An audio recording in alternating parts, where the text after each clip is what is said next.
যদি তুমি জীবনে বরকত পেতে চাও, সম্মান পেতে চাও, হৃদয়ের প্রশান্তি পেতে চাও, জেনা ব্যভিচার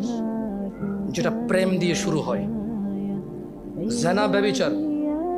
যেটা প্রেম দিয়ে শুরু হয়, নজরকে হেফাজত না করার কারণে, চক্ষুকে নিম্নগামী না করার কারণে, চোখ দিয়ে যেটা শুরু হয় এটা তোমার শান্তি নষ্ট করবে, এটা তোমার রিজিক নষ্ট করবে, এটা তোমার এই শিথিলতা, হৃদয়ের সুকুন, প্রশান্তি, নীরবতা, এটাকে বলে কি স্থায়িত্বটা নষ্ট করবে, স্থিরতা নষ্ট করবে এটা। ছোট ভাই, তোমার প্রতি আমার নসিহত, তুমি কে নীল পড়ছে, লাল পড়ছে,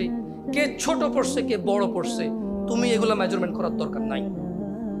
তুমি নিচে নজর রাখো, হাঁটো,